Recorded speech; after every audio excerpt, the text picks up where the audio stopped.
You know what's fascinating? Right now, as I'm recording this, there are people sitting on the sidelines watching silver, thinking they have time. They're waiting for a pullback, waiting for confirmation, waiting for the perfect entry point. And while they're waiting, something extraordinary is happening in the silver market that most people won't understand until it's already too late. Let me show you what I mean. 3 weeks ago, silver was trading at $28 an ounce. Nothing special, right? Just another day in the precious metals market. But if you knew where to look, if you understood what was happening beneath the surface, you would have seen the warning signs. The industrial buyers were getting aggressive. The mints were running low on inventory. And the smart money, the people who move markets, they were quietly accumulating positions while everyone else was distracted by the stock market hitting new highs. Fast forward to today. Silver just broke through $32. That's a 14% move in 3 weeks. And here's what nobody's talking about. This isn't a speculative rally. This isn't retail investors piling into silver ETFs hoping to make a quick buck. This is something much bigger, much more fundamental, and much more dangerous if you're not positioned correctly. I want to tell you about a conversation I had last week with a supply chain manager at one of the largest solar panel manufacturers in the world. This guy oversees procurement for a company that uses millions of ounces of silver every single year. And he told me something that should terrify anyone who thinks they can wait to buy silver. He said his company is now paying premiums of up to 15% over spot price just to secure physical delivery. 15%. That means when silver is trading at $32 on the COMEX, his company is actually paying nearly $37 to get the metal they need for production. Why would a sophisticated industrial buyer pay that kind of premium? Because they can't get the silver any other way. The physical market is that tight. And this isn't just happening in solar. It's happening in electronics manufacturing. It's happening in medical device production. It's happening across every major industrial sector that depends on silver. These companies aren't buying silver because they think the price is going up. They're buying silver because without it, their production lines shut down. Now, let me connect some dots that Wall Street doesn't want you to see. In 1980, silver hit $50 an ounce. Everyone knows that story. The Hunt brothers tried to corner the market. Regulators stepped in, and the price collapsed. But here's what most people don't know. In 1980, global industrial demand for silver was roughly 300 million ounces per year. Today, industrial demand alone is over 600 million ounces annually. We're using twice as much silver for industrial purposes as we were at the peak of the last major silver rally. But it gets better. Or worse, depending on your perspective. In 1980, there were no solar panels consuming massive amounts of silver. There were no electric vehicles requiring silver for their electrical systems. There was no 5G infrastructure build-out demanding silver for its superior conductivity. The industrial demand we're seeing today is structural. It's not going away. In fact, it's accelerating. Let me give you some numbers that should make you sit up and pay attention. The Silver Institute just released their latest supply and demand report. Global silver mine production last year was 822 million ounces. Total demand, including industrial, jewelry, silverware, and investment, was 1.2 billion ounces. That's a deficit of nearly 400 million ounces. Where did that extra silver come from? Existing stockpiles, recycling, government sales. But here's the problem. Those sources are finite, and they're running dry. I want you to think about what happens when you have structural demand exceeding supply by 30% year after year. At first, nothing seems to change. Prices stay relatively stable because there are stockpiles to draw from. But eventually, you hit a tipping point. The stockpiles run out. The recycling can't keep up. And suddenly the price has to rise dramatically to either bring new supply online or destroy demand. We're approaching that tipping point right now. There's a mine in Peru that I've been following closely. It's one of the largest primary silver mines in the world, producing about 20 million ounces per year. Last month, the workers went on strike over safety concerns and wage disputes. The mine has been shut down for 3 weeks. 20 million ounces of annual production offline, in a market that's already running a 400 million ounce deficit. And here's the thing. This isn't making headlines. CNBC isn't talking about it. Bloomberg barely mentioned it, but the industrial buyers know, and they're scrambling. Now, I need to take a quick detour here because this connects to something important for a lot of people watching this. If you're sitting on $100,000 or more in retirement accounts, traditional IRAs, or 401ks, you need to understand that there are ways to get physical precious metals into those accounts without triggering tax penalties. I put together a comprehensive guide on how gold IRAs work, how you can diversify your retirement savings with physical metals, and what the process actually looks like. It's completely free. Link is in the description below. Worth checking out if you're thinking about protecting your retirement savings from what's coming in the currency markets. All right, back to what's happening with silver right now. Let's talk about the COMEX for a minute because this is where things get really interesting. The COMEX is where silver futures are traded. It's the primary price discovery mechanism for the global silver market. And right now, there are some very unusual things happening on the COMEX that suggest we're heading for a major price dislocation. Registered silver inventory on the COMEX, that's the silver that's actually available for delivery against futures contracts, has dropped to just under 60 million ounces. 60 million ounces might sound like a lot, but consider this. There are currently open interest positions representing over 900 million ounces of silver. That's a ratio of 15 to 1. For every ounce of physical silver available for delivery, there are 15 ounces worth of paper claims against it. Now, most of the time, this doesn't matter. Most futures contracts are settled in cash, not physical delivery. Traders are just speculating on price movements. They don't actually want the metal. But what happens when industrial buyers start standing for delivery? What happens when investors lose confidence in paper silver and demand physical? You get a squeeze. And not the kind of squeeze that Reddit traders tried to engineer a few years ago. A real squeeze, driven by fundamental supply and demand imbalances. I want to tell you about what happened in March of 2020. Remember the COVID panic? Markets were crashing, everyone was scrambling for liquidity, and something very strange happened in the silver market. The spread between paper silver prices on the COMEX and physical silver prices in the retail market exploded. You could buy silver futures for $15 an ounce, but if you wanted to buy physical silver coins or bars, you were paying $25 to $30. A $10 to $15 premium over spot. Why? Because there was no physical silver available. The mints couldn't keep up with demand, the dealers were sold out. And suddenly, all those paper contracts weren't worth much if you couldn't actually get the metal. That was a temporary dislocation caused by a panic. It resolved itself once the mints caught up and retail demand cooled off. But what we're seeing now is different. This isn't panic buying. This is structural demand from industrial users who need silver for production, combined with investment demand from people who understand what's happening to the dollar. And the supply situation is worse now than it was in 2020. Let me give you another data point. The U.S. Mint sold 47 million silver eagles in 2020. Last year, they sold 24 million. Sales are down, right? Market must be cooling off. Except that's not what's happening. The mint isn't selling fewer coins because demand is down. They're selling fewer coins because they can't get enough silver blanks to produce more. They're rationed. The same thing is happening at the Royal Canadian Mint, the Perth Mint in Australia, and mints around the world. They want to sell more product, but they can't source enough physical silver to meet demand. Now, let's talk about what's happening in China, because this is the part of the story that most Western analysts are completely missing. China is the world's largest producer of solar panels. They're also the world's largest consumer of silver for industrial purposes. And over the past 18 months, Chinese entities have been quietly accumulating massive amounts of physical silver. Not paper silver, not ETF shares.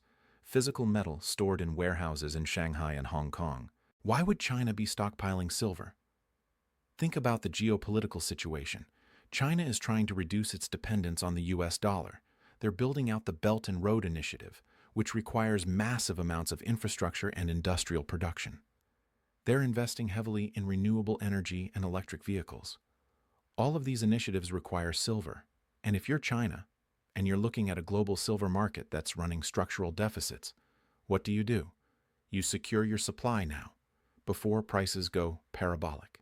There's a parallel here to what happened with rare earth elements 15 years ago. China controlled 90% of global rare earth production. They started restricting exports. Prices went crazy.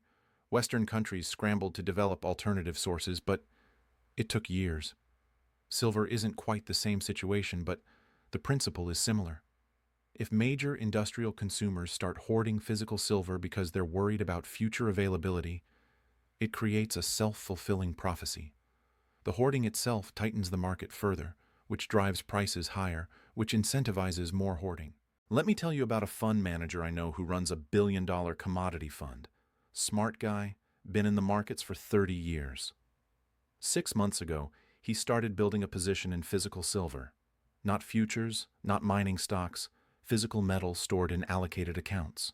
I asked him why. He said something that stuck with me. In a world where everything is financialized, where every asset is just a claim on someone else's promise, physical commodities are the only things that are real. And silver is the most undervalued real asset I can find. Think about what he's saying. We live in a world of unprecedented monetary expansion. The Federal Reserve's balance sheet went from under $1 trillion in 2008 to nearly $9 trillion at its peak. The European Central Bank, the Bank of Japan, the People's Bank of China, they've all been printing money at historic rates. And all that money has to go somewhere. It's gone into stocks, pushing valuations to levels that make no fundamental sense. It's gone into real estate, pricing an entire generation out of home ownership. It's gone into bonds, driving yields to zero or negative. But it hasn't gone into silver. Not yet. Silver is still trading at prices that, when adjusted for inflation, are below where it was in 1980. Think about that. 45 years of monetary inflation, 45 years of increasing industrial demand, and silver is cheaper in real terms than it was at the peak of the last major rally. That's not sustainable. Something has to give. Now, I want to address the argument that skeptics always make. They say, if silver is so valuable, why isn't the price higher? Why aren't mining companies ramping up production? It's a fair question, and the answer reveals something important about how commodity markets work. Mining is a capital-intensive business with long lead times. It takes 7 to 10 years to bring a new mine from discovery to production, and that's if everything goes right, which it rarely does. You need permits, which can take years to obtain. You need infrastructure, roads, power, water. You need to raise capital, which means convincing investors that the project will be profitable. And you need sustained high prices to justify the investment. Here's the problem. Silver prices have been suppressed for so long that mining companies haven't invested in new production. Why would they? If you're a mining executive and you've watched silver bounce between $15 and $30 for the past decade, are you going to bet hundreds of millions of dollars on a new mine? Probably not. You're going to focus on gold or copper or other metals with more stable price trajectories. But now, we're starting to see the consequences of that underinvestment. Primary silver mines, mines that produce silver as their main product, are declining. Most silver production today comes as a byproduct of gold, copper, lead, and zinc mining. And when those base metal prices are weak, silver production falls even if silver prices are rising. It's a structural problem that can't be fixed quickly. There's a mine in Mexico that illustrates this perfectly. It's been producing silver for over 100 years. 10 years ago, it was producing 15 million ounces per year. Today, it's producing 8 million ounces. The ore grades are declining. The easy silver has been mined. To maintain production, they'd need to invest in deeper drilling, more processing capacity, better technology. But with silver prices where they've been, that investment doesn't make economic sense. So production declines, and the supply deficit gets worse. Let me give you another angle on this. The gold to silver ratio. Historically, silver has traded at a ratio of about 15 to 1 relative to gold, meaning if gold is $1,000, silver should be around $67. Right now, gold is trading around $2,700. Silver is at 32. That's a ratio of 84 to 1. Silver is dramatically undervalued relative to gold by historical standards. Now you might say, historical ratios don't matter. Markets can stay irrational longer than you can stay solvent. And you'd be right. But here's the thing. That ratio exists for a reason. It reflects the relative scarcity and utility of the two metals. And when you have a situation where industrial demand for silver is growing faster than supply, while gold is primarily a monetary metal with stable demand, that ratio has to compress. It's not a question of if, it's a question of when. I want to tell you about what happened in 2011 because there are some eerie parallels to today. In 2010, silver was trading around $18. The economy was recovering from the financial crisis. The Fed was running quantitative easing, and silver started to move. By April of 2011, it hit $49. That's a 170% gain in less than 18 months. What drove that rally? A combination of factors. Investment demand surged as people looked for inflation hedges. Industrial demand was strong as the global economy recovered. And there were concerns about supply, particularly from Mexico, which is the world's largest silver producer. Sound familiar? But here's what's different this time. In 2011, that rally was driven primarily by investment demand. Retail investors and hedge funds piling into silver ETFs and futures. When the price got too high too fast, those speculative positions unwound and silver crashed back down to $26 within a few months. Today, the demand is more fundamental. Yes, there's investment demand. But the real driver is industrial consumption that isn't going away. Solar panel manufacturers can't just stop buying silver because the price goes up. Electric vehicle makers can't substitute another metal for silver in their electrical systems without massive retooling costs. The demand is sticky, and that means any price rally is likely to be more sustained. There's another factor that nobody's talking about: the energy transition. Governments around the world have committed to net zero carbon emissions by 2050. That means massive build-outs of solar, wind, and battery storage. The International Energy Agency estimates that achieving net zero will require tripling renewable energy capacity by 2030. And every single solar panel requires silver, about 20 grams per panel, which doesn't sound like much until you multiply it by billions of panels. Let me put some numbers on this. Current solar installations use about 130 million ounces of silver per year. If we triple solar capacity by 2030, that's 390 million ounces per year just for solar. Add in the silver needed for electric vehicles, 5G infrastructure, and other green technologies, and you're looking at industrial demand alone exceeding total global mine production. Where's that silver going to come from? The bulls will tell you that technology will solve this. They'll develop silver-free solar panels, or they'll find ways to use less silver per panel. And they're right, that's happening. But it's not happening fast enough. The latest generation of solar panels actually uses more silver than previous generations because they're more efficient, and efficiency requires better conductivity, which means more silver. I spoke with a materials scientist who works on solar panel development. He told me that yes, they're working on reducing silver content, but even in the best-case scenario, they can maybe reduce silver usage by 30% over the next 5 years. Meanwhile, solar installations are growing at 15 to 20% per year. You do the math. Even with technological improvements, total silver demand for solar is going to increase dramatically. Now, let's talk about what this means for you. Sitting here watching this video, you're probably thinking one of two things. Either you're convinced that silver is going higher, and you want to know how to position yourself.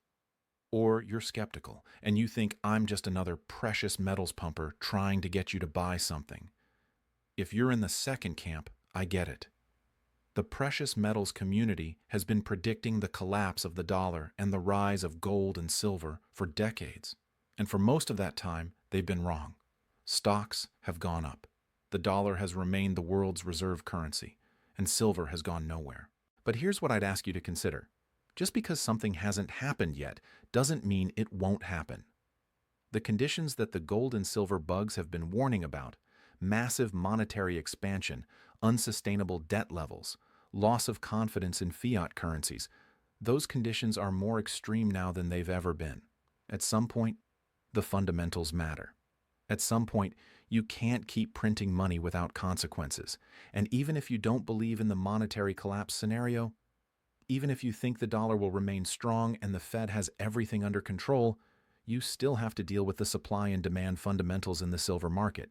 Industrial demand is growing. Supply is constrained. That's not a conspiracy theory. That's just math. So what do you do? If you're convinced that silver is heading higher, you have several options. You can buy physical silver, coins or bars, and store them yourself, or in allocated storage. You can buy silver ETFs, though you need to understand that most ETFs are backed by unallocated silver, which means you don't actually own specific bars. You can buy silver mining stocks, which give you leveraged exposure to silver prices but come with company-specific risks. Or you can trade silver futures, which is the most leveraged option but also the riskiest. My personal view, and this is not financial advice, just my opinion, is that physical silver makes the most sense for most people. Yes, you pay premiums over spot price. Yes, you have to deal with storage. But you own something real, something that can't be printed or created out of thin air. And in a world where everything is increasingly digital and abstract, there's value in that. But here's the critical point, and this is why I titled this video the way I did.